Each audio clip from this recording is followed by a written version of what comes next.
Fala pessoal, sejam bem-vindos a mais um Enfermagens em Pauta, Enfermagens número 23. Vamos trazer temas quentíssimos de direito penal, direito civil, direito tributário, direito administrativo. Trago para vocês, pessoal, 2 julgamentos do STJ em série de recurso especial repetitivo. No direito penal, uma nova revisão, uma segunda revisão, já é a terceira vez que o STJ se debruça sobre o tema em recurso especial repetitivo. Vocês podem imaginar o quão controverso é o assunto.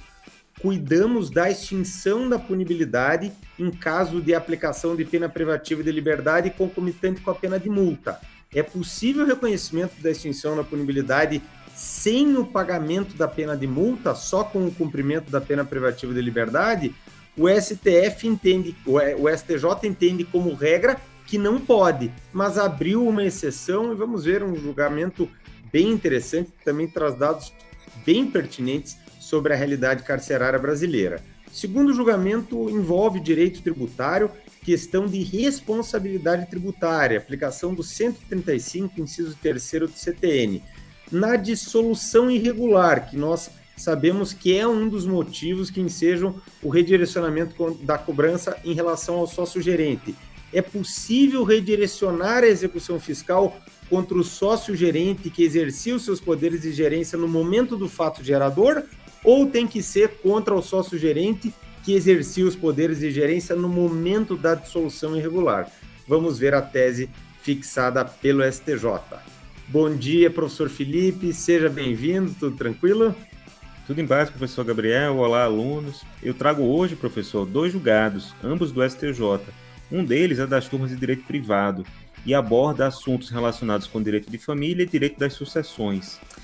O neto ingressou contra os herdeiros do avô, que era falecido, uma ação declaratória de relação avoenga, é dizer, ele queria dizer que o avô, esse suposto avô, seria pai do pai dele.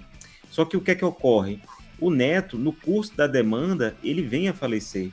E cumulado com esse pedido de declaração de relação avoenga, existia um pedido de petição de herança. E existe a dúvida se os herdeiros do neto podem ou não sucedê-lo nessas ações.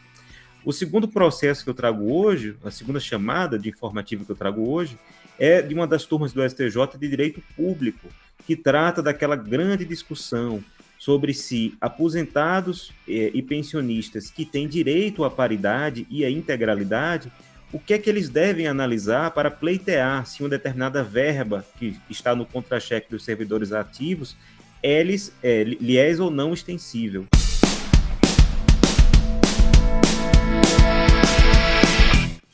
Pessoal, então começamos aqui com o julgamento do STJ, terceira sessão do STJ, julgamento em recurso especial repetitivo. Na verdade, é a terceira vez que o mesmo tema está sendo julgado pelo STJ em sede de recurso especial repetitivo, tamanha é a polêmica envolvida com o assunto.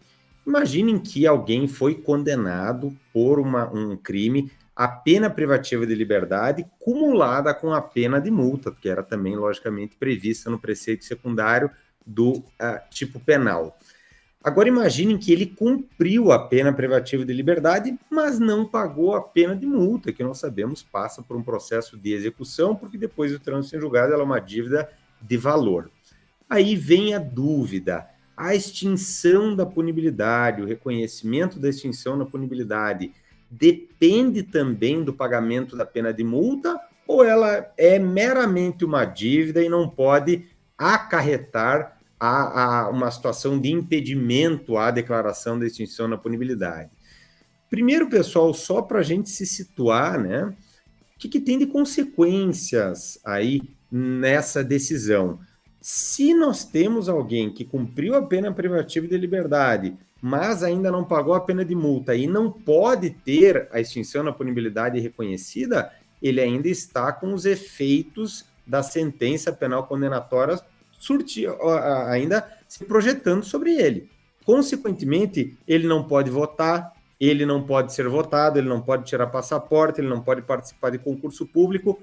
Por quê? Porque a Constituição, no artigo 15, inciso 3º, prevê a suspensão dos direitos políticos enquanto durar os efeitos penais da sentença condenatória. Consequentemente, há uma série de consequências.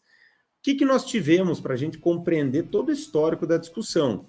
O STJ, inicialmente em repetitivo, firmou no tema 931 o entendimento de que o cumprimento da pena privativa de liberdade não, mesmo que ele não tenha pago a pena de multa, não implica impedimento à extinção da punibilidade, ou seja, cumpriu a pena privativa de liberdade, ainda que não tenha pago a pena de multa, tem-se a declaração da extinção da punibilidade, porque o não pagamento da pena de multa, por ser uma dívida de valor, não deve obstar o reconhecimento da extinção da punibilidade. Esse foi um entendimento firmado em 2015 pelo STJ em recurso especial repetitivo.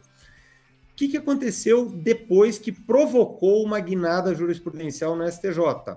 O Supremo, na ADIM 3.150, analisou a pena de multa e definiu que a pena de multa é sanção penal, mesmo sendo uma dívida de valor. Ou seja, as alterações da Lei 9268, lá em 96, no artigo 51 do Código Penal, não significaram tornar a pena de multa uma pena de natureza extrapenal. Na verdade, é uma sanção penal por imposição constitucional. Ela está no rol das sanções penais do texto constitucional. Consequentemente, ela, ainda que cobrada como dívida de valor, não deixa de ser uma sanção penal. Tanto é assim que, se sobrevém ao executado numa pena de multa uma doença mental, a execução fiscal tem que ficar suspensa, exatamente porque tem natureza penal, ainda que seja uma dívida de valor, nos exatos termos do artigo 51 do Código Penal. Isso o Supremo afirmou para dizer que a legitimidade prioritária para a execução da pena de multa é do Ministério Público e não da Fazenda Pública, como dizia o STJ na súmula 521. Então, esse foi o primeiro entendimento do STJ e do Supremo Tribunal Federal. Diante do que disse o Supremo, o STJ trouxe novamente o tema a julgamento em sede de recurso especial representativo da controvérsia. E aí mudou completamente o entendimento no tema 931, dizendo que, como o Supremo falou que a pena de multa tem natureza criminal e não perde essa natureza mesmo sendo uma dívida de valor nos termos do artigo 51, ela deve ser considerada para fins de declaração de extinção da punibilidade. Consequentemente, mudou-se de uma ponta para outra. O STJ passou a entender que o não pagamento da pena de multa obsta ao reconhecimento da extinção da punibilidade, mesmo que o condenado já tenha cumprido a pena privativa de liberdade. Isso ensejou, pessoal, uma série de discussões, porque nós sabemos, né, a grande maioria da massa carcerária brasileira envolve condenados por pena privativa de liberdade e pena de multa. Aliás, a maioria dos tipos penais contempla tanto a pena privativa de liberdade quanto a pena de multa. E aí, só para trazer alguns dados do Infopen, arredondando em frações mínimas, 40% dos condenados que cumprem pena no Brasil o são por crimes contra o patrimônio. Todos ali têm pena de multa aplicável. 30% crime de tráfico de drogas, também tem pena de multa sempre ali combinada. Por outro lado, 15% são de crimes contra a pessoa, que também muitos prevêem ali pena de multa. Na verdade, da grande massa de população carcerária brasileira, quase, né, a esmagadora maioria tem uma pena de multas a quitar com a justiça criminal. E aí estava, né, acontecendo com essa nova decisão do STJ uma extrema dificuldade para a extinção da punibilidade de milhões e milhões ali de brasileiros que cumpriram pena privativa de liberdade e não cumpriram, no entanto, com a pena de multa. Muitos deles por falta de recursos. E aí o STJ, mais uma vez, volta a se debruçar sobre o tema e revisa mais uma vez essa tese do tema 931. não para voltar ao cenário de 2015, mas para abrir uma exceção em relação à nova tese fixada agora, né, final de 2020, publicada início de 2021. O que o STJ fez, atendendo ali a uma provocação da Defensoria Pública do Estado de São Paulo? Ele disse que, embora, né, em regra, o não pagamento da pena de multa impeça a extinção da punibilidade, mesmo já tendo sido cumprida a pena privativa de liberdade, isso não deve ser aplicado em caso de réu hipossuficiente, ou seja, de condenado que comprove não ter condições de quitar com a pena de multa, de pagá-la. E aí, pessoal, na fundamentação temos uma aula ali de direitos fundamentais, né, e de direitos humanos. O STJ, né, além de colocar toda a dificuldade que já se tem pelo fato de estar com os direitos políticos suspensos, né? Isso, quando nós pensamos em marginalizados, e a grande massa, né, carcerária brasileira é de marginalizados, eles, além de já serem marginalizados pela sua condição socioeconômica, também, né, por outros tipos de etiquetamento social que a gente sabe que acontecem, a pessoa que é negra, a pessoa que vive numa favela, sofre, né, muito preconceito e etiquetamento até mesmo por parte dos órgãos da justiça criminal, por parte da polícia, né, todos os órgãos envolvidos, não raro também pelo Ministério Público e mesmo pelo juiz, pela justiça, né, preconceitos acontecem em todas as áreas. Lembrei daquela teoria criminológica do labeling approach, né, que fala desse etiquetamento, que está à base aí desse raciocínio do STJ.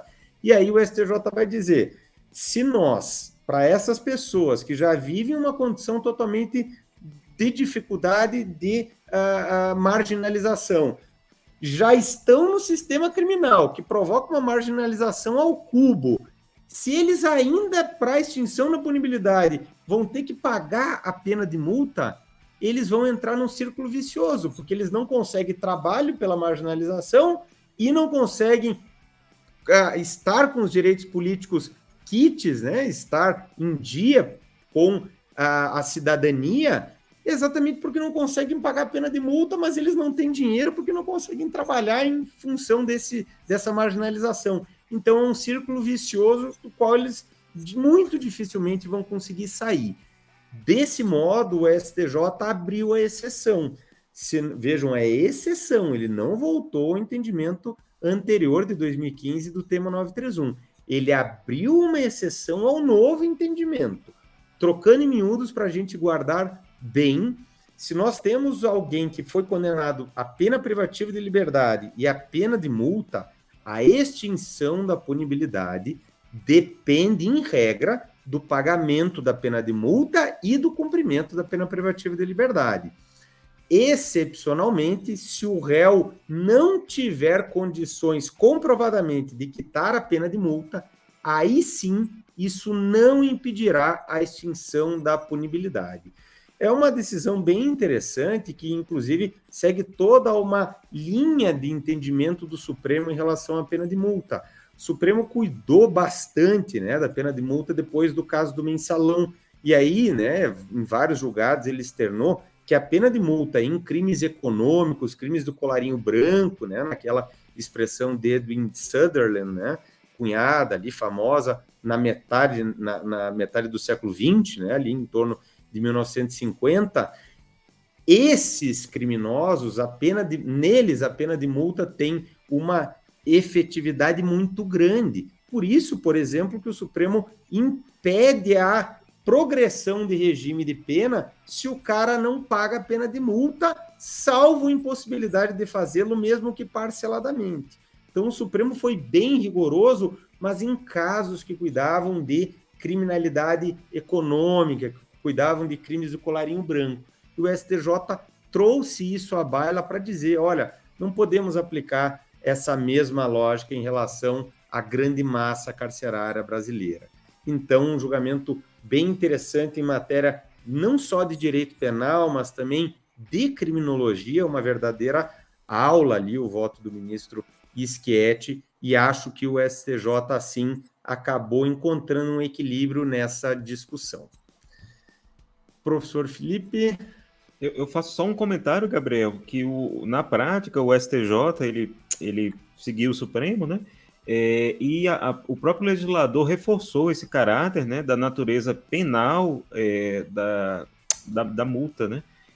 Ao conferir nova redação ao artigo 51 do Código Penal, a Lei 13.964 de 2019. Ela reforçou isso, inserindo, né, uma disposição, colocando que a multa será executada perante o juiz de execução penal. Assim, chancelou o que a jurisprudência já colocava, né, mas foi um reforço. E o segundo ponto, você falou, professor Gabriel, só quero reforçar, é que essa questão da impossibilidade, né, da pessoa arcar, né, com os recursos, né, ter dinheiro para pagar a multa, né, isso é, na prática, um ônus, né, do apenado, do executado, né, e lembrando que tem que ser uma impossibilidade realmente muito forte, né, porque o próprio Código Penal, no artigo 50, prevê a possibilidade de parcelamento, né. Então, assim, mesmo que ele não tenha condições de pagar à vista, mas se ele tiver condições de pagar de forma parcelada, né, não se aplicaria esse precedente do STJ. Muito interessante, Felipe. Bem lembrado, né, do pacote anticrime, que deixou clara a competência da Vara de Execuções Penais para pena de multa, inclusive está em discussão. Eu coloquei na rodada semanal de discursiva de imagens sobre se subsiste ou não a competência subsidiária, legitimidade subsidiária da Fazenda Pública, porque o Supremo, na DIN 3.150, entendeu que é prioritária do Ministério Público, mas se passados 90 dias o MP permanecer inerte, a Fazenda Pública ainda pode executar, mas o Supremo disse que na vara de execuções fiscais. E agora, depois do pacote anticrime, com a alteração do artigo 51, o Supremo não se pronunciou ainda, né? Mas é dito textualmente que a competência é do juízo da vara de execuções penais. Então, muitos na doutrina, Kleber Masson, eu humildemente em obra sobre o pacote anticrime também defendi a mesma linha, não concebo como pode ter essa competência subsidiária, mas há muitos, inclusive o Colégio de Procuradores de Justiça, tem defendido que subsiste a legitimidade subsidiária da Fazenda Pública para a pena de multa depois dos 90 dias. E é algo bastante lógico, né, Felipe? Porque é um trabalho grande do MP, é muita carga de trabalho que ele assume, se ele tiver que executar todas. Se ele tem essa legitimidade prioritária, ele pode escolher. Esse eu quero. Se eu não quiser, fica para a Fazenda Pública e ela cuida dos que eu não quero cuidar, sabe? Então, muito bem lembrado do artigo 51 do pacote anticrime, também essa a questão do parcelamento, né? Acho que a justiça criminal vai ser deve ser bem rigorosa, né? Porque a pessoa que tem uma mínima condição pode parcelar em suaves prestações, né, Felipe? Mas pelo menos perder de vista, né? A perder de vista. Exatamente, mas sente pelo menos alguma consequência, né, da pena de multa.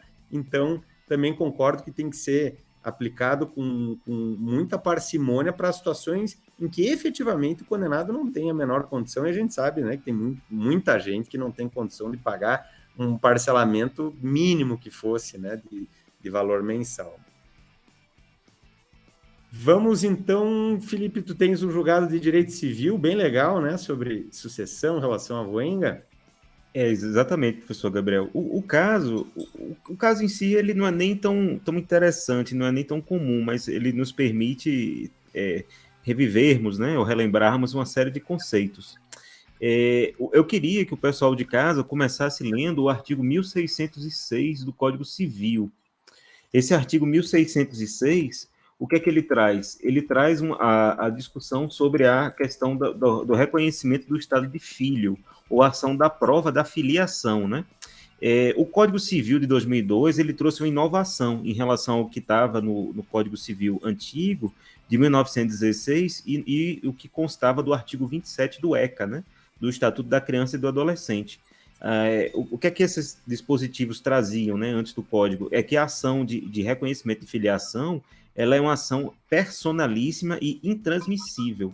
Ou seja, só o filho é quem podia exercer contra o pai, e se esse filho não exercesse, esse direito não se transmitia aos herdeiros. Inclusive, a jurisprudência antes do Código Civil entendia que se o filho, né, falecesse no curso do processo, o processo era extinto sem julgamento de mérito, porque o direito ele era intransmissível. O novo Código Civil, ele inovou. Ele previu que, no parágrafo único, que se o filho intenta a ação contra o pai e falece no curso da demanda, os herdeiros do filho podem prosseguir com a ação de investigação de paternidade, né, a declaração de filiação. E ele traz uma exceção que está no final do caput do artigo 1606, que se o filho ele morreu menor, ou se ele morreu incapaz aí, entenda-se, incapaz civilmente, os herdeiros, sim, eles poderiam ingressar com essa ação em nome do filho morto, né? Porque ele não teve condições em vida de escolher, né, se poderia ou não ingressar com essa demanda.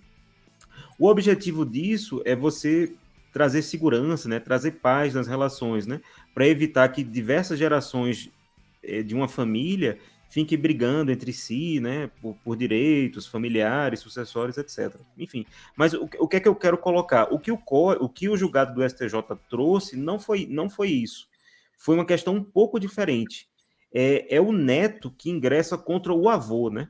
Então nós temos o avô, o pai e o neto. O pai, em vida, não ingressou com a ação de filiação contra o avô. O STJ, desde muito, consolidou a jurisprudência que existe, sim, o direito para que o neto, em nome próprio, perceba que ele não está entrando com o nome do pai, que não exerceu essa ação, que seria a hipótese do 1606 que analisamos. O neto, em nome próprio, ele ingressa com a ação, querendo a declaração de que o avô, né, é ascendente dele. O neto vai em nome próprio, não em nome do seu pai. Então, a rigor, nós não temos uma ação de reconhecimento de filiação. Não é uma ação de investigação de paternidade. É uma ação um pouco diferente, de declaração de relação avoenga, ou de parentesco avoengo. E o que é que se sucedeu aí na hipótese? O neto, enquanto a demanda estava em curso, morreu antes da sentença, antes do trânsito em julgado. Então, surge a dúvida: se aplicaria esse parágrafo único do 1606 por analogia, para que os herdeiros do neto pudessem prosseguir a ação contra o avô ou eventuais herdeiros do avô, né, se o avô for pré-morto. O STJ entendeu que não é possível fazer essa analogia. Essa questão dos herdeiros sucederem, né, alguém numa ação personalíssima se aplica única e exclusivamente para a ação de filiação. A ação de reconhecimento de relação avoenga, como ela não está prevista no Código, né, foi uma construção do STJ com base em princípios, né, direito à identidade genética, dentre outros, não se aplicaria. O parágrafo único do 1606, sendo uma exceção, ele deve ser interpretado restritivamente. E como tal, assim, só os herdeiros do filho contra o pai é que sucedem nessa ação de investigação de paternidade. Os herdeiros do neto, numa ação declaratória de relação avoenga, não sucedem o neto, né? É uma distinção que o STJ colocou. E um detalhe, né, que consta no julgado, a meu ver, é de menor importância, é o seguinte, que o neto ele havia ingressado com 2 pedidos, com 2 pretensões. A primeira era atinente ao direito de família, de declarar essa relação avoenga, e a segunda era uma ação de petição de herança, que foi, como o avô morreu, né, foi pré-morto ao neto, o neto, na verdade, não ingressou contra o avô, ingressou contra o espólio, né, ou contra os herdeiros que constaram no formal de partilha do inventário do avô, né, ou do pretenso avô. E como nós sabemos, né, o direito à sucessão aberta, né, ele é um direito patrimonial, inclusive o Código coloca que é um bem imóvel, né, por ficção legal.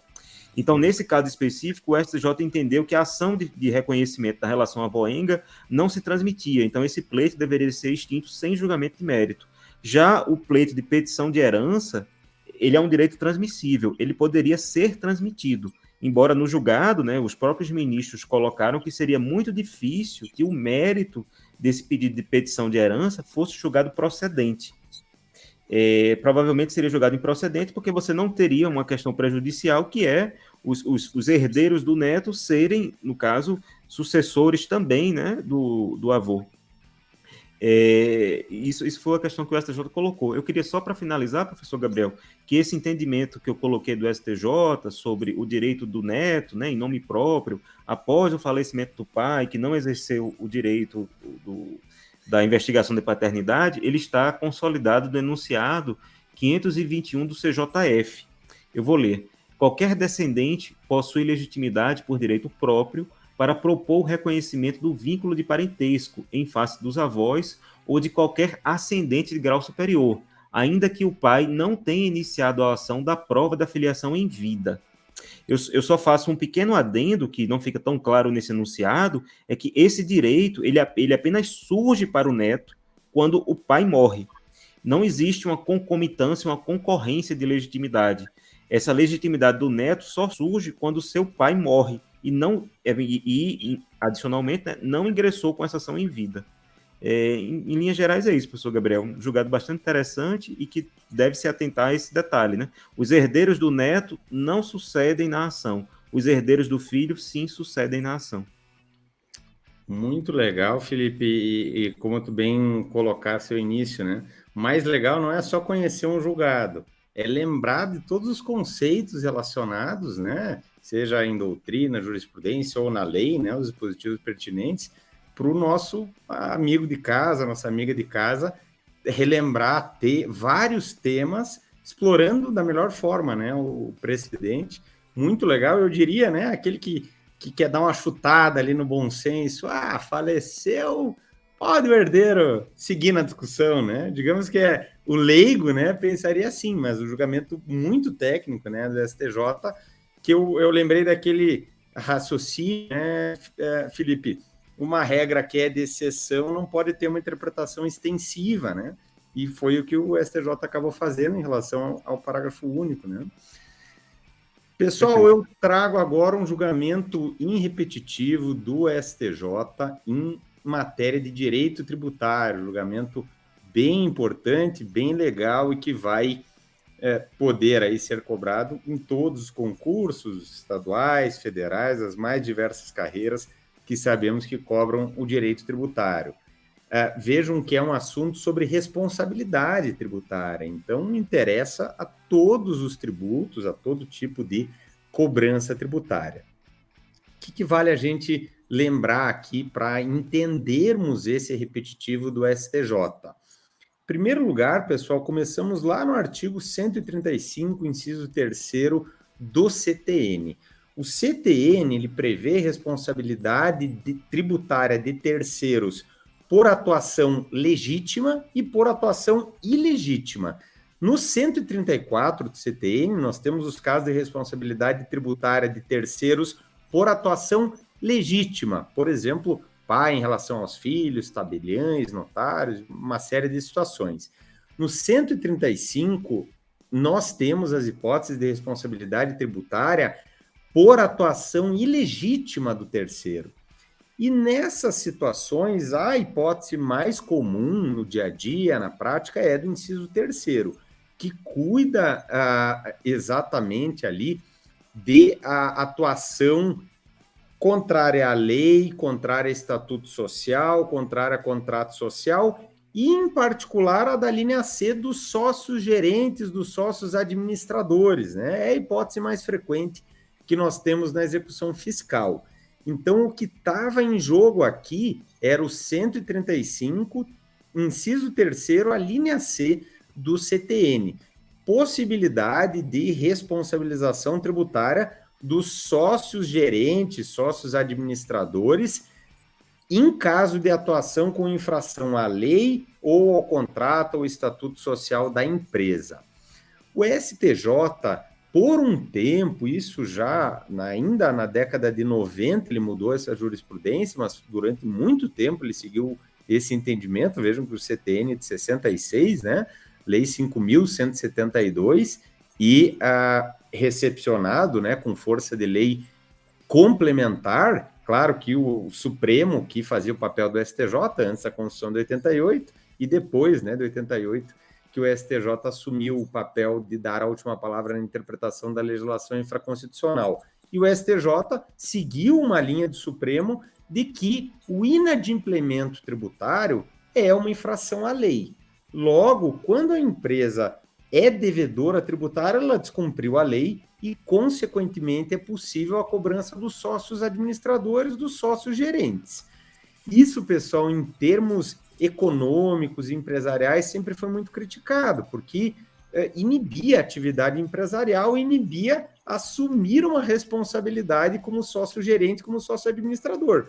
Já que se a empresa está passando por maus bocados e tem uma dívida tributária, o sócio-administrador pode responder com o seu próprio patrimônio pessoal. E todo mundo quer segurança, né, pessoal? Por isso, né, criamos as pessoas jurídicas para termos essa distinção patrimonial, termos segurança. Poder exercer ali uma atividade empresarial sempre sujeita a risco, né, sem colocar em jogo um patrimônio pessoal construído pelo sócio.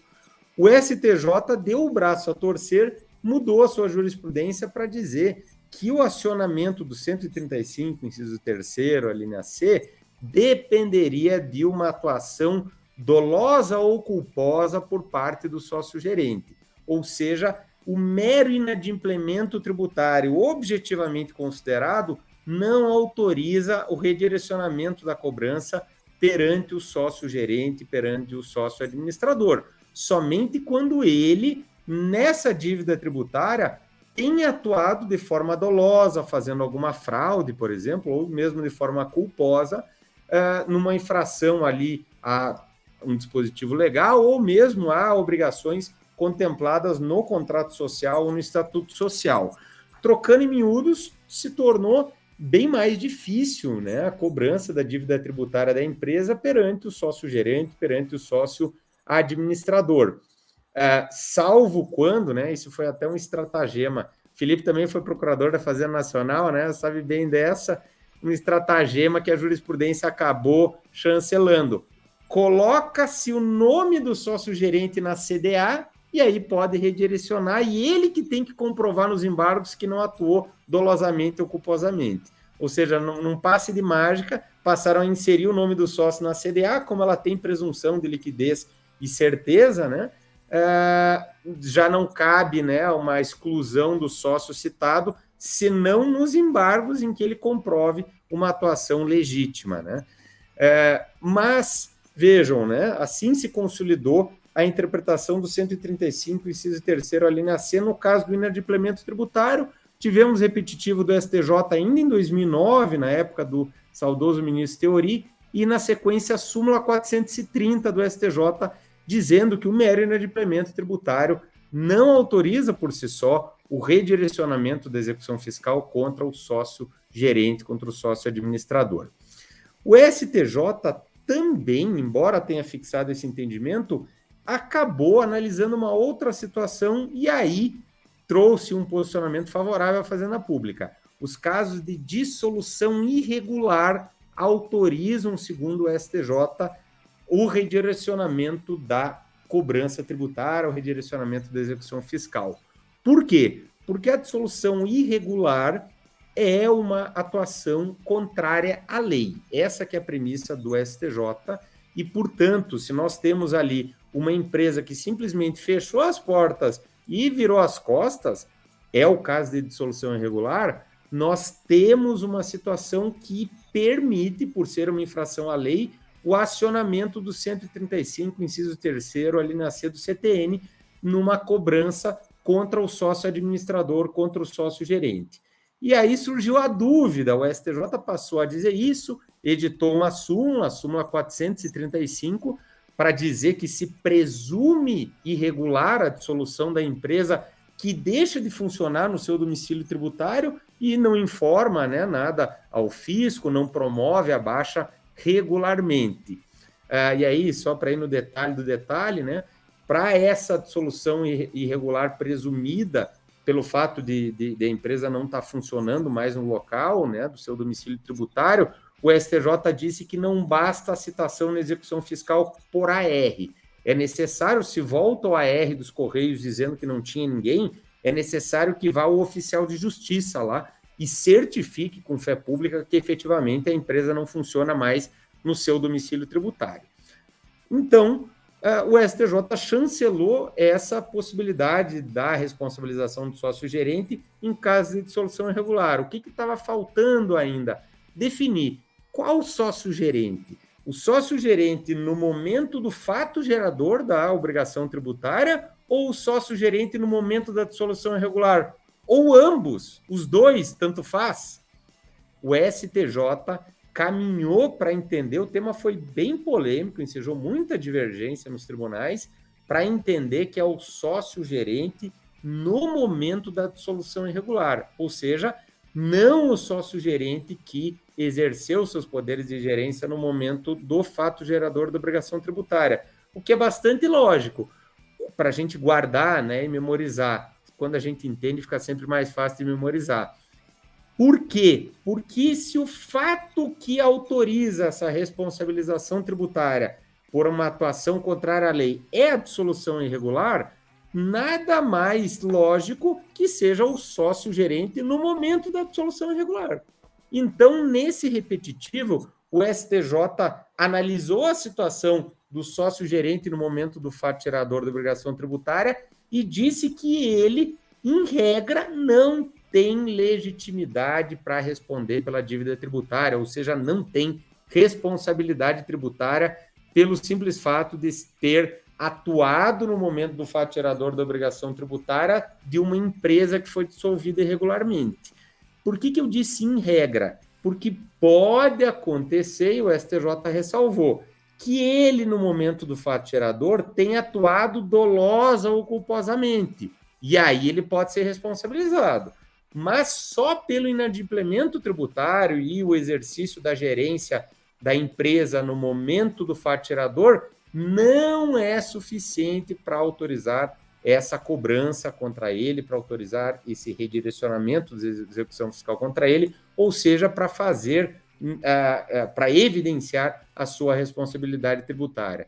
Então, um julgamento bem legal, que mostra toda uma evolução jurisprudencial, né, que busquei mostrar aqui para vocês, e a gente vai vendo a jurisprudência, né, cada vez caminhando para os detalhes. Começa com uma decisão geral e vai descendo para os detalhes. É o que a gente está cansado de ver. Nos julgados que nós comentamos, né, Felipe? A gente sempre vê isso. A jurisprudência já tinha decidido uma parte geral. E aí ela vai entrando nos detalhes, né?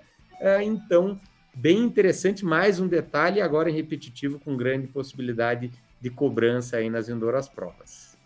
Eu só faço um comentário, professor Gabriel, perfeita, até os detalhes, né, que tu colocaste sobre a questão do AR não ser necessário, ter a questão do oficial de justiça, né, que o fato de você fechar as portas, né, e não informar, né, seja a junta comercial, seja o fisco do seu endereço, você está descumprindo uma norma, né, ele obriga a ter o endereço atualizado, tudo perfeito.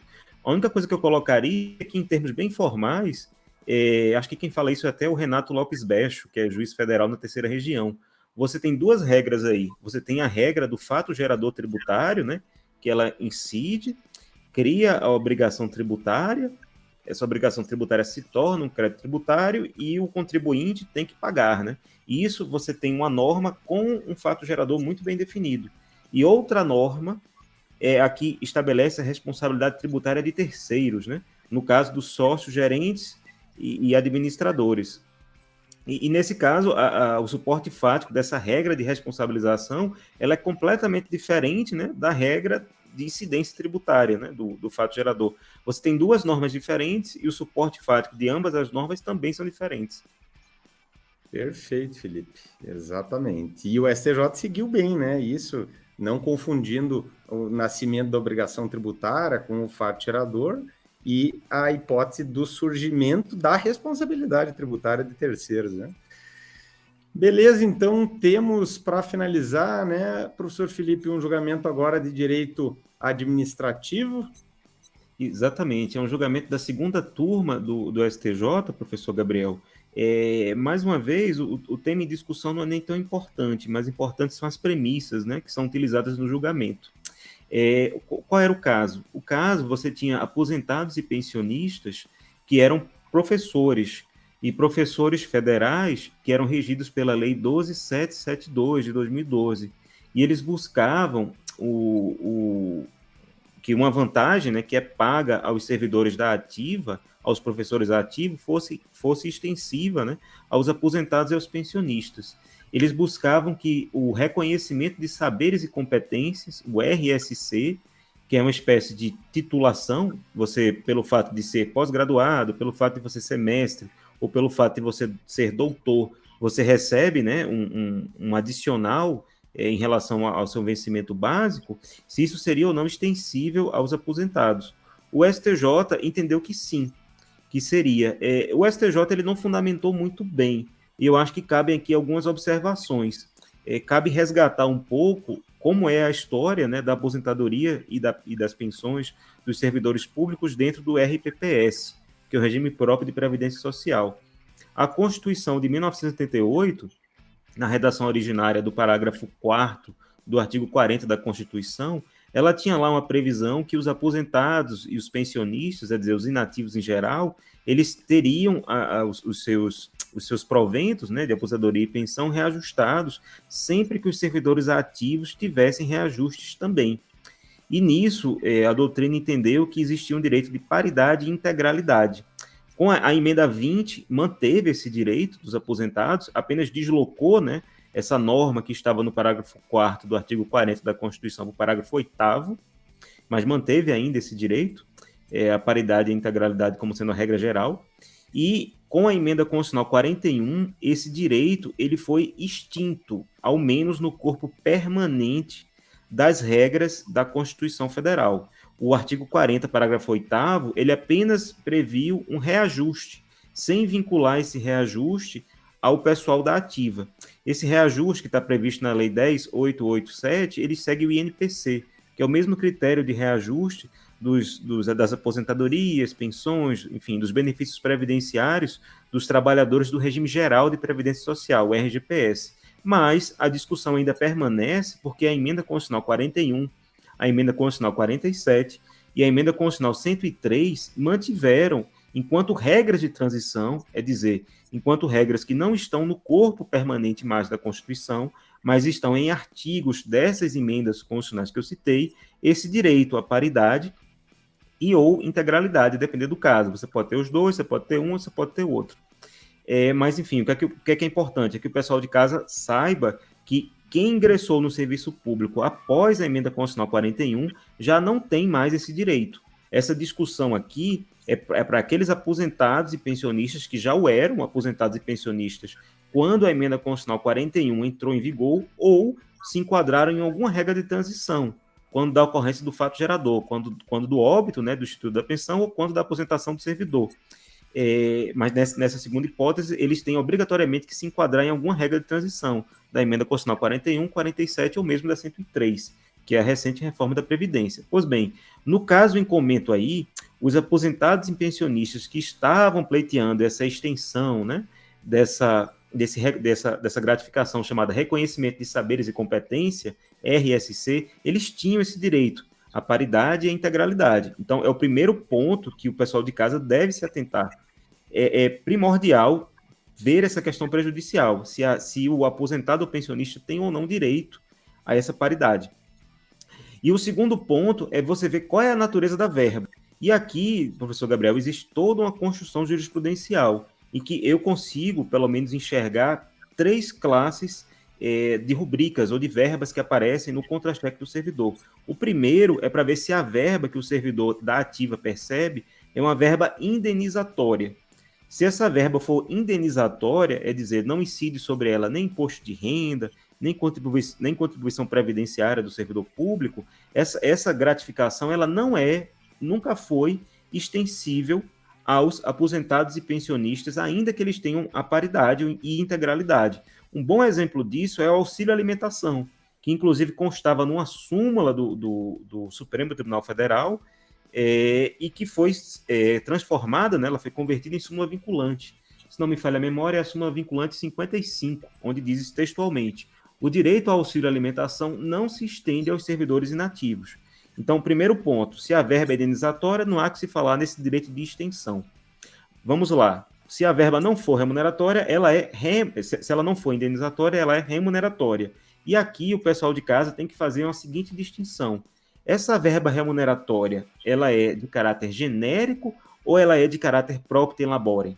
Explicando melhor, se essa remuneração for de caráter genérico, né, se o servidor público da ativa ganha essa gratificação só pelo fato de estar em atividade, né, de ser servidor público, independentemente de prestar contas de produtividade, de local de trabalho, enfim, independe de tudo isso, né, ele ganha pelo simples fato de ser servidor, essa verba remuneratória genérica, ela é sim extensível aos inativos, aposentados e pensionistas que tenham esse direito à paridade.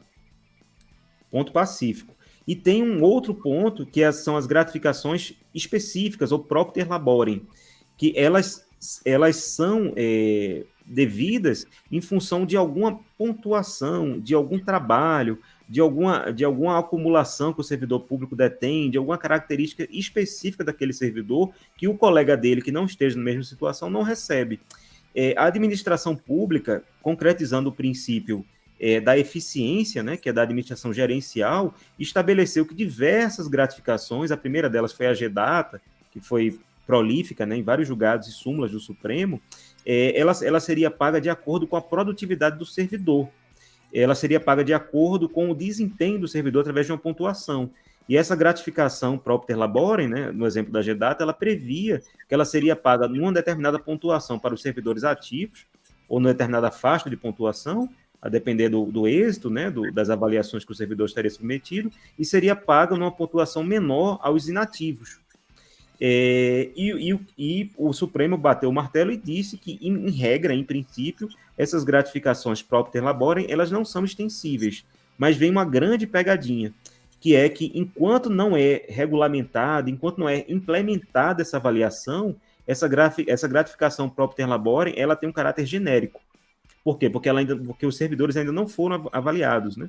E nesse caso específico, enquanto isso ocorre, né, enquanto os servidores não são avaliados, ela perde, né, momentaneamente, digamos assim, esse caráter propter laborem, ela se torna genérica. E nesse momento ela é extensível a aposentados e pensionistas. Uma vez regulamentado, uma vez avaliado, né, os servidores ativos, os inativos perdem a pontuação, né, que os servidores da ativa recebiam, eles têm uma pontuação reduzida e têm uma redução dessa gratificação. O Supremo, inclusive, chegou já a dizer que isso não ofende o direito da irretutibilidade de vencimentos dos servidores públicos. Então, sintetizando, né, o que é que temos nessa discussão de extensão de vantagens, né, para os ativos e inativos? O que é que o pessoal de casa tem que fazer? Tem que olhar para saber se o inativo, né, se o aposentado ou pensionista, se ele tem esse direito à paridade e integralidade. Ele tem? Sim, ótimo. Então você tem que ver a natureza da verba. A verba tem natureza indenizatória? Não é extensível. A verba tem a natureza propter laborem? Não é extensível, ou ao menos não é extensível na pontuação cheia. Ou se essa verba remuneratória ela é genérica. Se ela for genérica, ela é extensível a esses aposentados e pensionistas que tenham esse direito à paridade. E o STJ entendeu, né, no caso em concreto, que essa verba da Lei 12.772, ela é sim extensível aos inativos por ostentar essa natureza genérica. Esse reconhecimento de saberes e competências é o nome dessa gratificação. Bem interessante, Felipe, e como tu bem colocou, né, é importante que se conheça todo esse raciocínio que está por trás, todas as premissas, porque as mesmas premissas são aplicáveis a uma infinidade de casos, né, Felipe, que a gente julga no dia a dia. O caso da GEDATA, que foi o leading case, aí veio uma penca, né, GEDAS, GEDAST, GDPGTAS, GACEM e assim por diante, né? E como tu colocaste, a primeira premissa é ter direito adquirido à paridade. A gente pega muita ação de advogado que às vezes não aprofundou no estudo, né?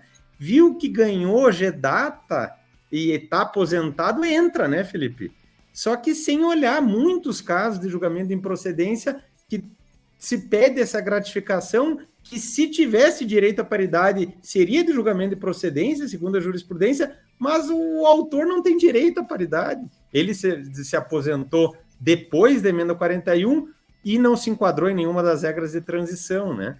Então, é o ponto-chave, né? e essa distinção entre verba indenizatória, gratificação genérica, gratificação propter laborem, fundamental também.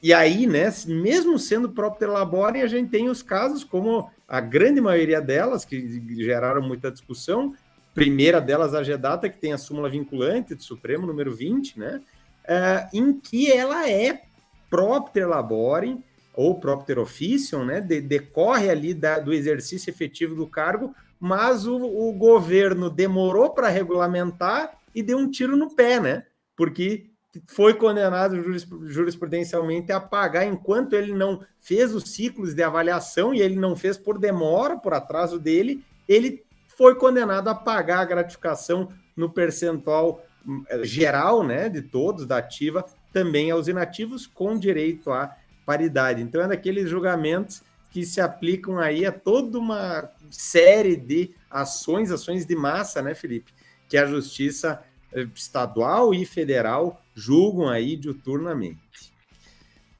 Pessoal, então, com isso, terminamos mais um InfoEmarges em Pauta, edição número 23. Espero, pessoal, que tenham gostado, que tenham sido úteis aí as nossas ponderações, nossos comentários. Não deixem de dar uma lida no nosso material escrito em PDF para reforçar bem o aprendizado para as vindouras provas e para quem atua também na prática. E aguardamos vocês no próximo InfoEmarges em Pauta. Grande abraço, alunos. Força nos estudos.